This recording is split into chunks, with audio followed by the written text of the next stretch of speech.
Diincar Aston Villa, apakah Jay Itzes penuhi syarat main di Premier League? Siapa pemain keturunan tolak tawaran gaji besar klub Liga 1 lebih pilih main di Eropa? Cocok gaya bermainnya, Ajax Amsterdam disarankan boyong bintang timnas Indonesia. Erick Thohir waspadai revolusi besar Vietnam dalam naturalisasi Vietnam. Mertua Pratama Arhan tantang Erick Thohir pecat Patrick Kluivert.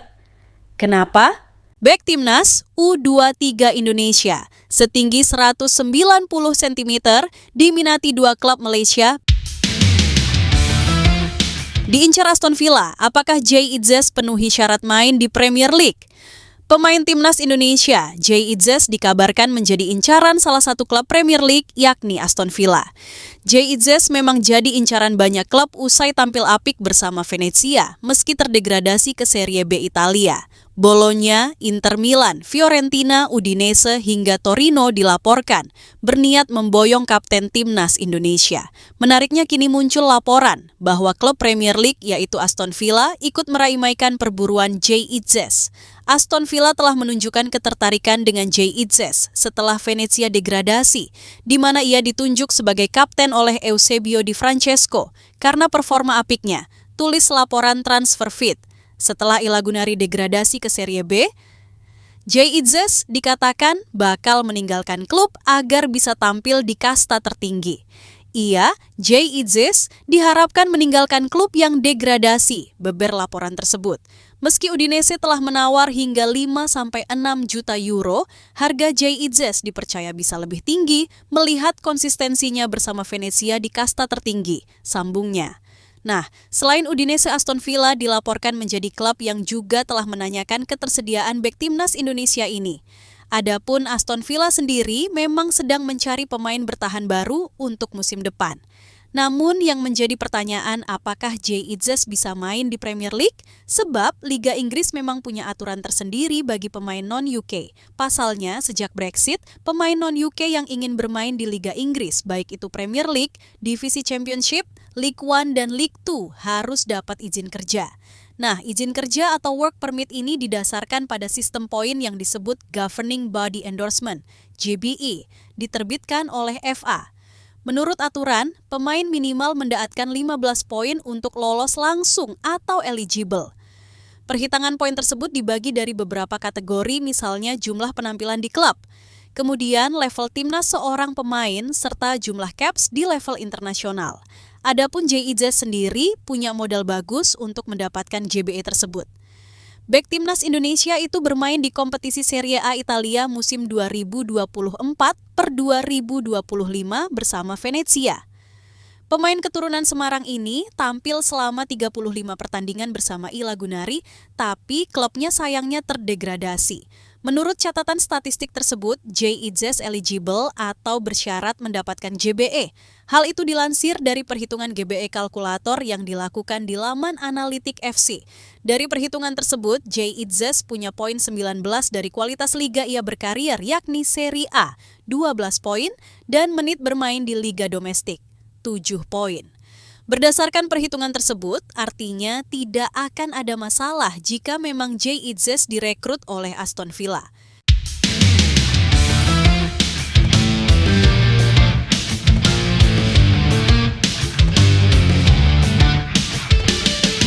Siapa pemain keturunan tolak tawaran gaji besar klub Liga 1 lebih pilih main di Eropa?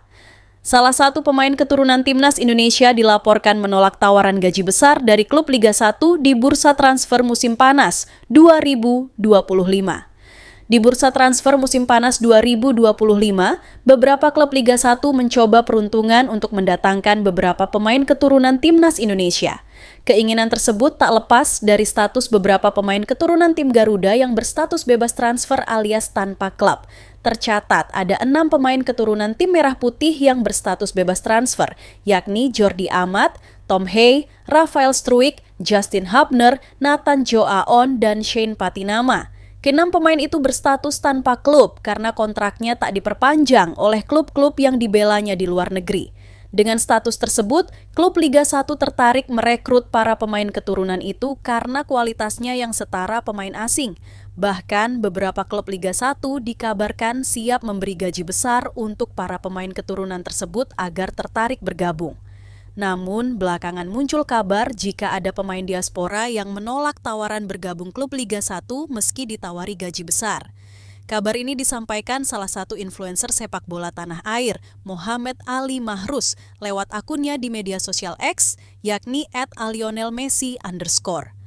Di tengah ramainya rumor beberapa pemain naturalisasi bakal bermain di Liga 1, ada pemain diaspora yang menolak tawaran gede, lebih gede dari gaji dia SKRG dari klub Liga 1, cuit akun @lionelmessi. Disebutkan jika alasan pemain diaspora menolak tawaran besar itu karena ingin berkarir di Eropa untuk terus mengembangkan kariernya.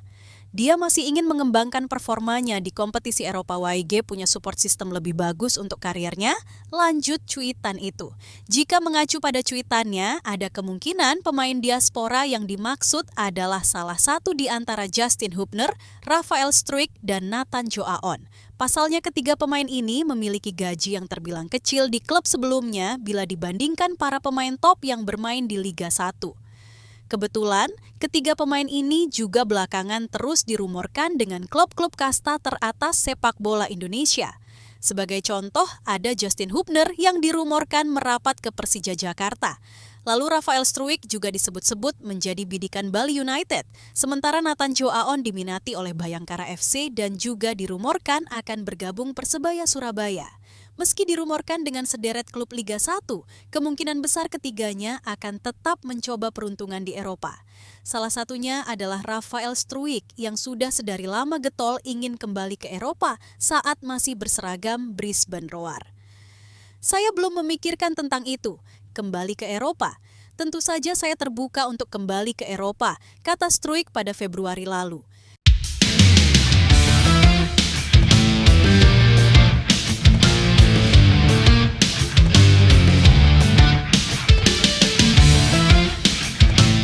Cocok gaya bermainnya, Ajax Amsterdam disarankan boyong bintang timnas Indonesia. Bintang timnas Indonesia, Dean James, dinilai cocok jika bergabung klub raksasa Belanda yaitu Ajax Amsterdam. Dean James saat ini berstatus sebagai pemain Go Ahead Eagles yang masih terikat kontrak sampai Juni 2028 mendatang. Akan tetapi, bek kiri timnas Indonesia tersebut dirumorkan bakal cabut. Sebelumnya AEK Athens menjadi salah satu klub yang gencar berminat mendatangkan Dean James. Menariknya kini laporan terbaru bahwa klub raksasa Belanda Ajax Amsterdam bisa saja ikut bersaing mendatangkan pemain berusia 25 tahun ini. Penyebabnya adalah Ajax Amsterdam dianggap bisa mengakomodir gaya bermain Dean James. Menurut laporan Football Transfers, Ajax Amsterdam memang sedang mencari bek kiri baru karena kemungkinan kehilangan Jorel Hato yang menjadi incaran beberapa klub. Media Belanda itu lantas merekomendasikan satu nama yang bisa direkrut oleh tim raksasa dari negeri kincir angin ini. Berdasarkan data yang ada, Dean James yang kini masih berstatus pemain Go Ahead Eagles menjadi rekrutan yang cocok bagi Ajax Amsterdam. Lebih jauh, Career Advice Tool juga menunjukkan bahwa Dean James adalah pilihan yang bagus untuk Ajax, tulis laporan Football Transfer. Bek kiri berusia 25 tahun itu memiliki club fit sebesar 78 dengan tim Amsterdam, di mana ia tampaknya sangat cocok dengan gaya bermain dan formasi yang disukai orang-orang di Johan Cruyff Arena. Lanjutnya, bukan hanya itu, harga pemain timnas Indonesia ini dianggap relatif murah. Menukil dari Transfermarkt, Dean James kini punya nilai pasar sebesar 31,29 miliar rupiah. Bukan hanya itu, Dean James juga sebenarnya tidak asing lagi dengan Ajax Amsterdam. Pasalnya, bek kiri timnas Indonesia tersebut pernah bergabung dengan Akademi Ajax Amsterdam di awal karirnya. Sayangnya, ia kemudian pindah ke Akademi FC Volendam pada 2014 silam. Karier Dean James memang kemudian lebih berkembang di FC Volendam hingga masuk ke tim utama pada 2020. Performa pemain keturunan ini impresif selama 3 musim bersama tim utama FC Volendam. Pada akhirnya, Dean James kemudian pindah ke Go Ahead Eagles pada 2023. Kini, bintang timnas Indonesia sudah menjadi andalan di Go Ahead Eagles dan membantu klubnya meraih trofi KNVB Cup 2024/2005.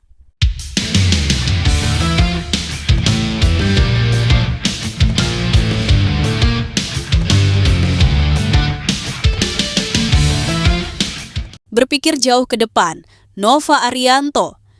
Sibuk cari pemain baru timnas U17 Indonesia buat tampil di Piala Asia U17 2026. Pelatih 44 tahun tersebut langsung mempersiapkan tim untuk gelaran Piala Asia U17 2026. Nova Arianto berencana bakal melakukan seleksi pemain. Syarat utamanya adalah para pemain kelahiran 2009. Rencana untuk yang saat ini kami lakukan seleksi adalah pemain-pemain kelahiran 2009 dan direncanakan akan terjaring 25 sampai 30 pemain, kata Nova Arianto. Nova Arianto bakal memimpin langsung pembentukan tim baru Timnas U17 Indonesia. Program seleksi bakal dibagi dalam 3 gelombang. Gelombang pertama digelar pada 24 sampai 26 Juni, gelombang kedua pada 26 sampai 28 Juni, dan gelombang ketiga dijadwalkan pada 28 sampai 30 Juni. Pada gelombang pertama, pesepak bola yang mengikuti seleksi sebanyak 34 pemain, dan untuk gelombang kedua diikuti 33 pemain. Para pemain yang dipanggil berasal dari berbagai akademi dan sekolah sepak bola (SSB) di seluruh Indonesia. Berbeda dengan gelombang pertama, gelombang kedua didominasi oleh pemain-pemain muda potensial dari akademi regional. Ketika nanti sudah terkumpul sekitar 25 sampai 30 pemain, tim baru ini akan mengikut kompetisi Elite Pro Academy EPA U18. Dan mereka akan bermain di EPA U18 sebagai persiapan menuju Piala Asia U17 2026, ujar Nova Arianto. Meski pemain-pemain yang diseleksi ini untuk membentuk tim baru, Nova juga tak menampik bahwa jika ada pemain-pemain yang berkualitas di atas rata-rata, mereka mempunyai peluang untuk bergabung dengan Timnas U17 Indonesia yang kini melakukan persiapan menuju Piala Dunia U17 2025 di Qatar pada November mendatang. Timnas U17 Indonesia bakal menggelar pemusatan latihan pada Juli mendatang di Bali. Namun, skuad Garuda Asia bakal berisi 34 pemain. 23 diantaranya berasal dari Piala Asia U17 2025. Sisanya bakal diisi oleh para pemain baru. Nova Arianto juga membuka kesempatan untuk para pemain diaspora untuk bergabung ke persiapan menuju Piala Dunia U17 2025. Timnas U17 Indonesia bakal satu grup dengan Brasil, Honduras, dan Zambia pada Piala Asia U17 2025. Lawan terberat Garuda Asia di grup ini adalah Brasil yang pernah menyandang gelar juara 4 kali di turnamen ini.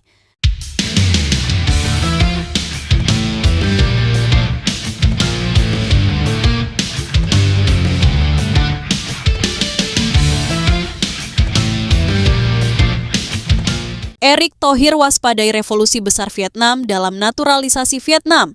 PSSI dan Timnas Indonesia haram berpuas diri. Pemain-pemain tersebut bakal memberikan dampak nyata di level tim nasional. Kita lihat penduduk Vietnam banyak sekali yang berada di Amerika, Australia, dan mancanegara imbuhnya. Mereka mengungsi karena ada perang Vietnam saat itu, sekarang diaspora akan ditarik untuk membangun sepak bola mereka. Lanjutnya. Pria yang menjabat sebagai Menteri BUMN tersebut meminta PSSI dan Timnas Indonesia harus waspada. Pihaknya mengharamkan seluruh insan sepak bola tanah air, termasuk Timnas Indonesia untuk cepat puas. Pihaknya juga meminta dukungan pemerintah untuk bisa melanjutkan langkah ke level lebih tinggi lagi. Kalau kita PSSI dan bangsa kita berpuas diri, pemerintah berpuas diri. Saya rasa kita akan tersusul lagi di sepak bola putra dan di putri masih kalah. Kita harus melakukan keseriusan untuk program jangka pendek dan panjang, ujarnya.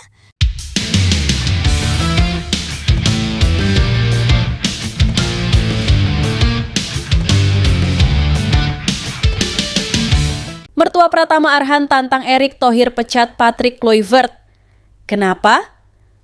Seperti diketahui, Timnas Indonesia akan berjuang lolos ke Piala Dunia 2026 melalui ronde keempat kualifikasi zona Asia pada Oktober mendatang. Tentu tidak mudah karena Timnas Indonesia harus bersaing dengan tim-tim kuat seperti Arab Saudi, Qatar, Irak, Uni Emirat Arab, dan Oman. Pecinta sepak bola tanah air tentu berharap Patrick Kluivert dan tim bisa membuat timnas Indonesia tampil di Piala Dunia 2026.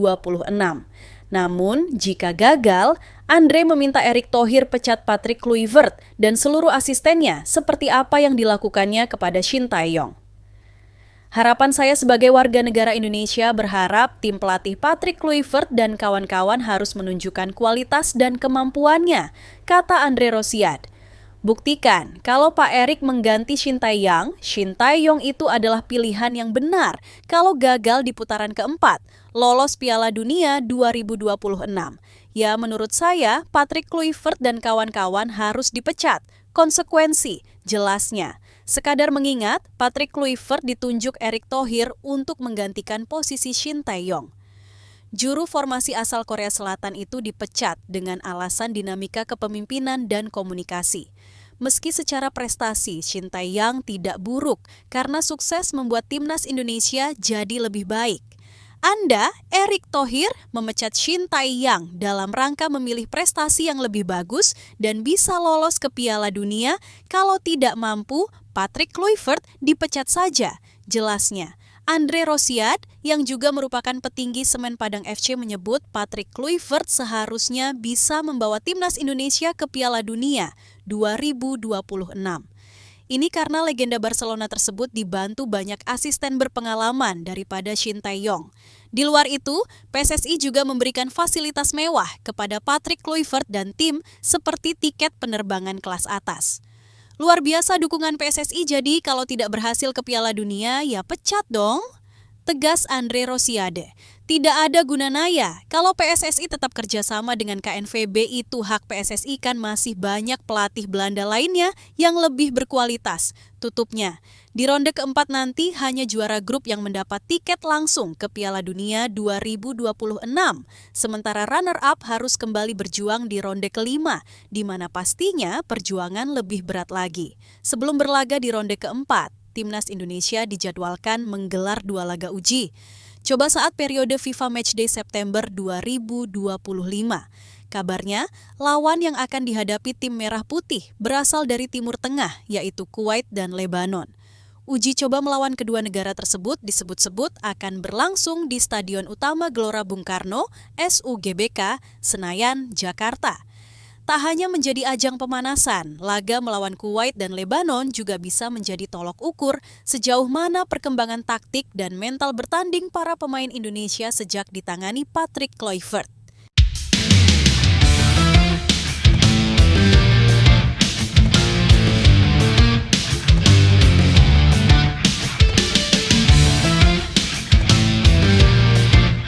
Skill Isa Gusje bikin kagum lewat 4 pemain dan cetak gol dari jarak jauh.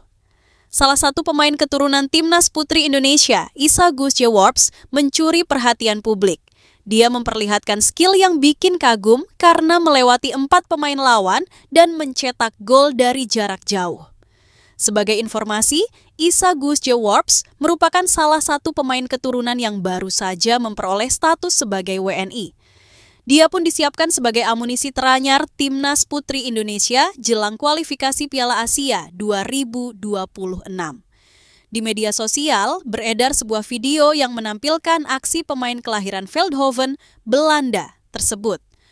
Momen itu terlihat dari sebuah potongan video yang belakangan ini beredar di media sosial.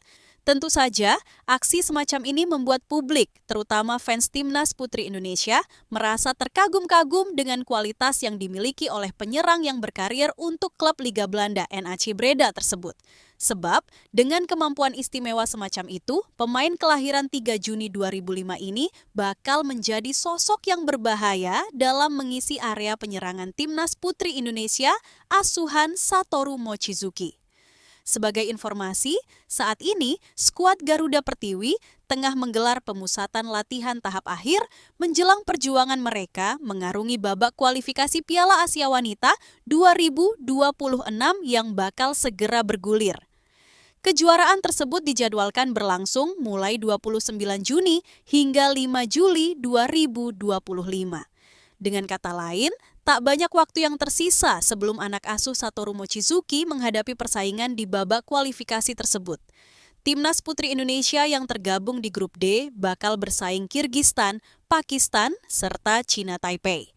Sebagai tuan rumah babak kualifikasi, mereka diharapkan bisa mendapatkan 1 tiket lolos ke putaran final.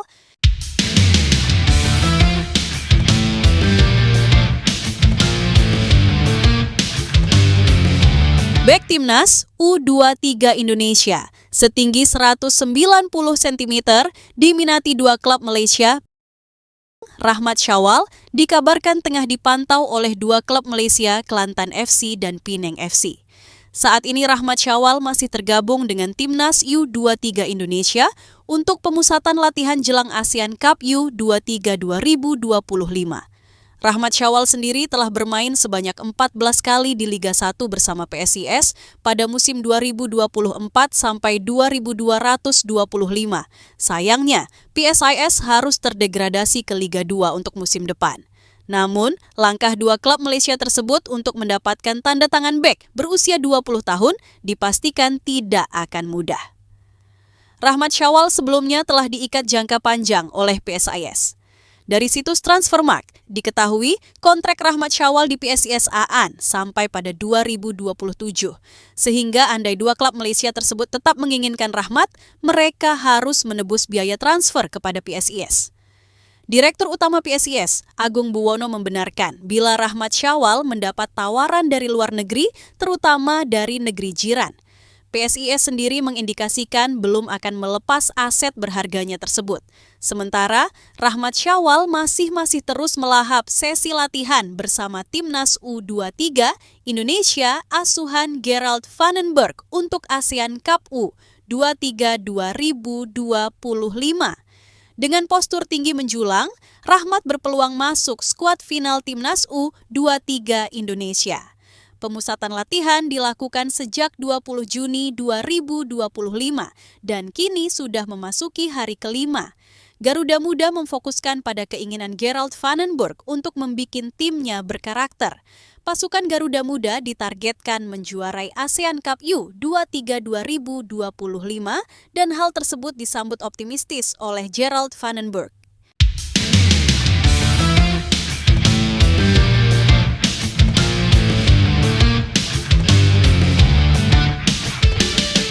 Pantes ngotot. Jadi tuan rumah round 4, Qatar punya rekor buruk di laga away. Qatar ternyata memiliki rekor yang buruk ketika pertandingan away atau tandang di kualifikasi Piala Dunia 2026. Konfederasi Sepak Bola Asia atau AFC sudah resmi menunjuk Qatar dan Arab Saudi sebagai tuan rumah round 4 kualifikasi Piala Dunia 2026. Penunjukan itu menjadi sorotan karena AFC bak plin-plan dalam menentukan host. Aturan awal yang disetujui pada 1 Juli 2023 lalu menyatakan bahwa tuan rumah di babak ini adalah 2 negara dengan performa terbaik di babak ketiga. AFC justru mengubah aturan awal tersebut dengan mempersilahkan tiap negara mengajukan bidding. Akan tetapi, kini aturannya berubah lagi yang menunjukkan AFC bak tak memiliki pendirian yang tegas. Perubahan yang terbaru adalah AFC dikabarkan menunjuk tuan rumah berdasarkan ranking FIFA tertinggi. Berdasarkan aturan tersebut, maka 2 tim yang bakal jadi host untuk round 4 kualifikasi Piala Dunia 2026 adalah Qatar, peringkat 53, dan Arab Saudi, peringkat 58. Memang perubahan ini tidak melanggar regulasi karena FIFA mempersilahkan setiap konfederasi menentukan sendiri, tapi dalam kesepakatan bersama. Walau diprotes oleh kontestan lain, AFC tetap kekeh menunjuk Qatar dan Arab Saudi menjadi tuan rumah round 4 kualifikasi Piala Dunia 2026. Menariknya di balik itu, ternyata Qatar mendapatkan keuntungan karena mereka punya rekor tandang atau away yang buruk. Buktinya, dari 5 pertandingan tandang di babak ketiga, kualifikasi Piala Dunia 2026, Qatar hanya mengumpulkan 1 poin saja. Detailnya, Qatar sama sekali gagal meraih kemenangan dan hanya sekali imbang. Qatar mengalami 4 kekalahan ketika bertandang ke markas lawannya. Selisih golnya juga dibilang jelek karena hanya bisa mencetak 4 gol dan kebobolan 17 kali. Rekor tersebut berbanding terbalik ketika Qatar melakoni laga kandang. Pasalnya The Maroons bisa meraih 12 poin dari laga kandang di babak ketiga kualifikasi Piala Dunia 2026. Adapun untuk Arab Saudi sendiri justru berhasil meraih banyak poin saat tandang ke markas lawan dengan mengumpulkan 8 poin. Sedangkan saat tampil di publik sendiri, The Green Falcons cuma meraih 5 poin saja. Nah, untuk timnas Indonesia juga punya rekor buruk ketika melakoni laga away. Tercatat skuad Garuda hanya bisa meraih 2 kali imbang, 3 kekalahan, dan belum menang saat tandang. Hal tersebut tentu menjadi alarm bagi anak asuh Patrick Kluivert. Pasalnya di round 4 kualifikasi Piala Dunia 2026, timnas Indonesia dipastikan bakal main away antara di Qatar atau Arab Saudi.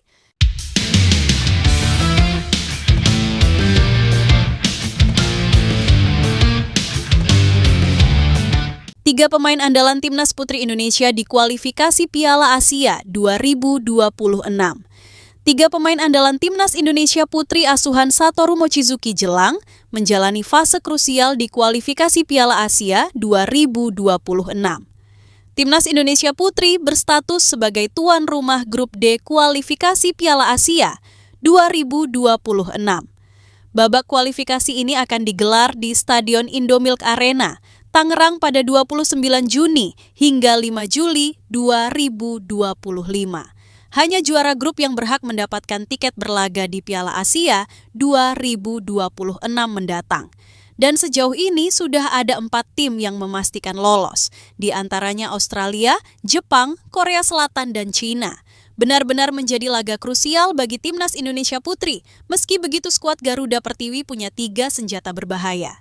3 senjata berbahaya yang diandalkan Indonesia melewati kualifikasi Piala Asia 2026 dengan hasil positif.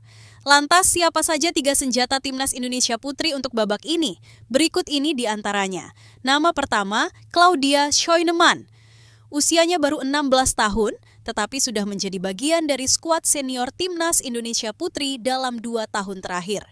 Claudia Scheunemann menjadi salah satu pemain muda yang menjanjikan sebagai gelandang tengah atau serang. Salah satu keunggulan yang dimiliki Claudia adalah tendangan jarak jauh yang berbahaya dan mengancam lawan. Kelebihan itulah yang akan diandalkan Claudia untuk membawa Indonesia meraih kemenangan. Nama kedua Iris De Rauw. Salah satu dari 5 pemain keturunan yang menarik perhatian di skuad timnas Indonesia putri adalah Iris De Rauw. Berstatus sebagai pemain Sparta Rotterdam, berposisi sebagai penjaga gawang yang penampilannya sangat dinantikan. Harapan besar publik tanah air melihat Iris De Rauw memberi dampak signifikan terhadap performa timnas putri. Nama ketiga Vivi Octavia.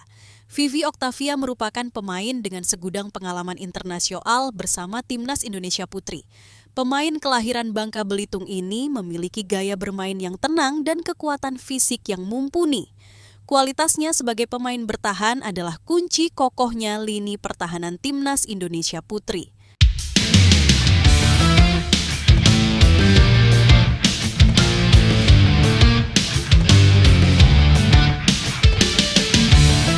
Bukan sekadar jago, Gerald Van den Burg ingin timnas Indonesia U23 punya kemampuan ini.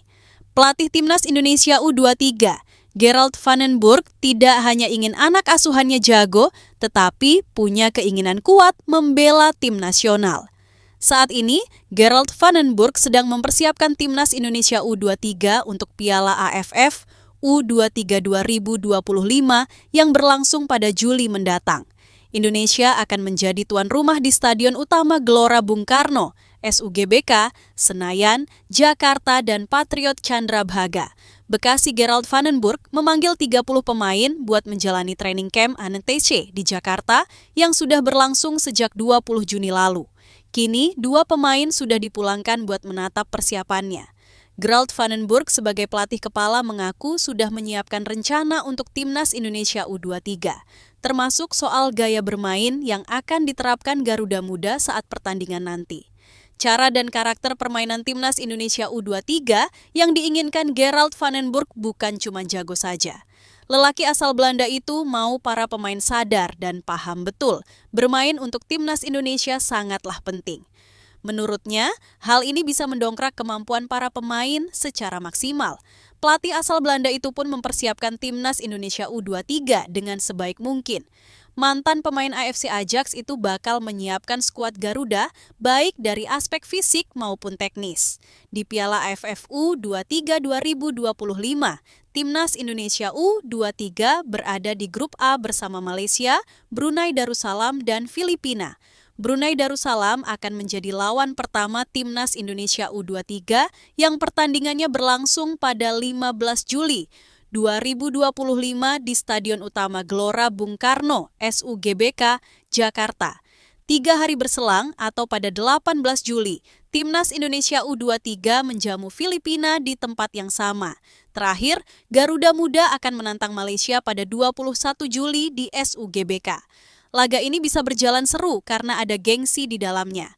Timnas Indonesia U23 bisa dikatakan cukup berprestasi di Piala AFF U23 ini meski pemegang gelar terbanyak adalah Vietnam. Skuad Garuda Muda pernah sekali juara, tepatnya pada edisi Piala AFF U23 2019. Pada Piala AFF U23 2019 yang digelar di Kamboja itu, Timnas Indonesia U23 juara usai mengalahkan Thailand 2-1 di final.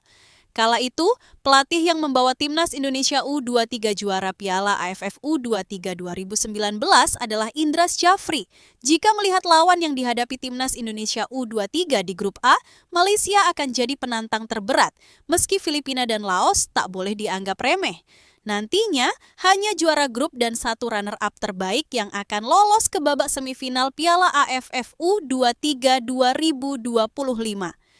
Kejuaraan ini bagus untuk tim asuhan Gerald van den Burg sebagai pemanasan sebelum terjun di kualifikasi Piala Asia U23 2026 pada September mendatang. Pelatih Gerald van den Burg tidak membawa pemain-pemain terbaik di ajang ini, lebih memilih memaksimalkan mereka yang merumput di Liga 1.